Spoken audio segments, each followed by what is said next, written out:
ನಮಸ್ಕಾರ ಸ್ನೇಹಿತರೆ, RPGuru tech talk YouTube ಚಾನೆಲ್ಗೆ ಸುಸ್ವಾಗತ.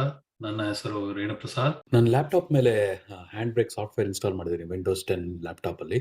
ಅದು ಬಟ್ ಕ್ಲಿಕ್ ಮಾಡಿದಾಗ ಈ ಎರರ್ ಬರುತ್ತೆ, you must install missing frameworks for .NET ಅಂತ. ಸೊ ಹೆಂಗೆ ಫಿಕ್ಸ್ ಮಾಡೋದು ನೋಡಿ, ನೋ ಕ್ಲಿಕ್ ಮಾಡಿ. ಆಮೇಲೆ ಈ ವೆಬ್ಸೈಟ್ಗೆ ಹೋಗಬೇಕು, HandBrake ಡಾಕ್ಯುಮೆಂಟೇಷನ್ದು. ಅದು ವೆಬ್ಸೈಟ್ದು ಲಿಂಕು ಡಿಸ್ಕ್ರಿಪ್ಷನಲ್ಲಿ ಹಾಕ್ತೀನಿ.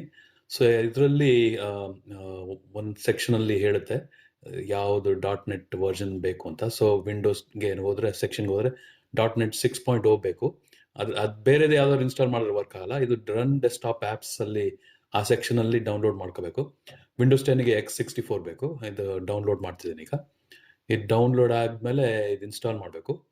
ವಿಂಡೋಸ್ ಡೆಸ್ಕ್ಟಾಪ್ ರನ್ ಟೈಮ್ ಅಂತ ಇರುತ್ತೆ. ಅದು ಎಲ್ಲಿ ಡೌನ್ಲೋಡ್ ಮಾಡಿರ್ತೀರೋ ಆ ಫೈಲ್ ಹುಡುಕಿ.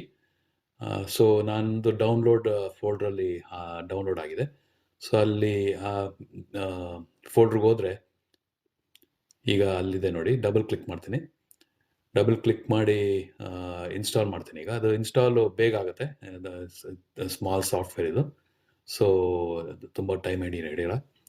ಸೊ ಓಪನ್ ಆದಾಗ ಇನ್ಸ್ಟಾಲ್ ಅಂತೇಳಿ ಇದೆ. ಎನಿವೆ ಮೈಕ್ರೋಸಾಫ್ಟ್ ಅವ್ರದ್ದು, ಸೊ ಏನು ತೊಂದರೆ ಇಲ್ಲ ಇನ್ಸ್ಟಾಲ್ ಮಾಡೋಕ್ಕೆ. ಸೊ ಇದು ಇನ್ಸ್ಟಾಲ್ ಆದಮೇಲೆ ಎಲ್ಲ ನಾನು ಬ್ರೌಸರು ಇದನ್ನು ಕ್ಲೋಸ್ ಮಾಡಿ ಬ್ರೌಸರ್ ಕ್ಲೋಸ್ ಮಾಡ್ತೀನಿ. HandBrake ಮತ್ತೆ ಓಪನ್ ಮಾಡೋಕ್ಕೆ ಟ್ರೈ ಮಾಡ್ತೀನಿ. ಓಪನ್ ಮಾಡಿ ಟ್ರೈ ಮಾಡಿದಾಗ ಈಗ ವರ್ಕ್ ಆಗುತ್ತೆ. ಹೋಪ್ ನಿಮಗೆ ಇದು ಪ್ರಾಬ್ಲಮ್ ಬಂದಾಗ ಹೆಲ್ಪ್ ಆಗುತ್ತೆ ಅಂತಂತೆ. ಮತ್ತೆ ಮಾತಾಡೋಣ. Thank you, bye.